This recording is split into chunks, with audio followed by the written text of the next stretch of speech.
ব্রিগেডের chicken patties বিক্রেতাকে যারা গীতা পাঠের দিন মেরেছিল তাদের বিরুদ্ধে ময়দান থানায় লিখিত অভিযোগ করলেন আইনজীবী সায়ন ব্যানার্জি। ভাই, তোমাকে স্যালুট। পশ্চিমবাংলায় আজকে মব লিঞ্চিং হচ্ছে এবং দিস ইজ ভেরি আনফর্চুনেট যে আজকে আমাদেরকে থানা অবধি আসতে হচ্ছে, অ্যাজ এ সিটিজেন আমাদেরকে আজকে থানা অবধি আসতে হচ্ছে। This is very unfortunate.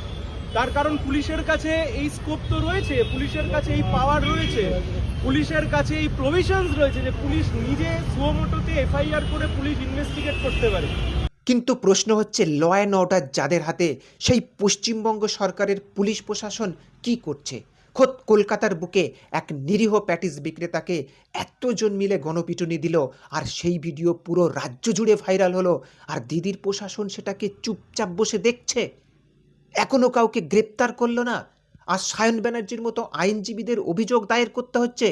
কোথাও কোনো গণপিটুনির ঘটনা ঘটলে সুপ্রিম কোর্ট যেখানে নির্দেশ দিয়ে রেখেছে পুলিশ সব প্রণোদিতভাবে স্টেপ নিতে পারবে, সেখানে কাউকে গ্রেপ্তার করা হলো না এখনো।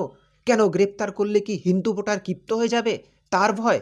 এদিকে মুসলিম প্যাটিস বিক্রেতা বলে মুসলিম সহানুভূতি আদায় করতে একদল টিএমসি ডিজিটাল যোদ্ধা দেখছি ড্যামেজ কন্ট্রোল করতে সোশ্যাল মিডিয়ায় লেগে পড়ে নানা পোস্ট করছে।